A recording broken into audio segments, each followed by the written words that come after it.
జన్మస్థానంలో సంచరిస్తున్నటువంటి చంద్రుని యొక్క ప్రభావం వలన ఈరోజు ఎటు చూసినా శుభప్రదంగా ఉంటుంది.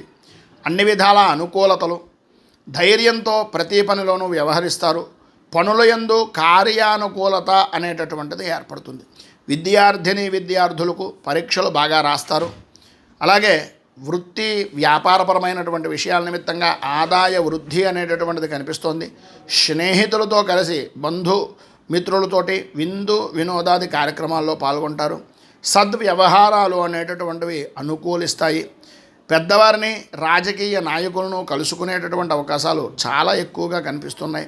సంతాన సౌఖ్యము, ఆరోగ్యపరమైనటువంటి విషయం నిమిత్తంగా అనుకూలతలు ఏర్పడతాయి. వృత్తి ఉద్యోగపరమైనటువంటి విషయాల నిమిత్తంగా అనుకూలతలు ఏర్పడడంతో పాటు విశేష ధనయోగము అనేటటువంటిది కనిపిస్తోంది. అలాగే మీ పై అధికారులు కూడా మీ పనిని చూసి చాలా ఆనందించి మిమ్మల్ని మెచ్చుకునేటటువంటి విధానంలో ఉంటుంది అని చెప్పడంలో అతిశయోక్తి మాట లేదు. ఈరోజు పైన ఉదాహరించినటువంటి సర్వశుభప్రదమైనటువంటి ఫలితాలను పొందడానికి, అనుకూలతలు ఏర్పడడానికి అచ్యుతాష్టకాన్ని పారాయణ చేయడం, దగ్గరలో ఉండేటటువంటి విష్ణుమూర్తి దేవాలయాన్ని దర్శించుకుని వృద్ధులకు, అనాథలకు సహాయ సహకారాలు అందించడం వలన విశేషమైన శుభ ఫలితాలు మీరు పొందుతారు అని తెలియజేస్తూ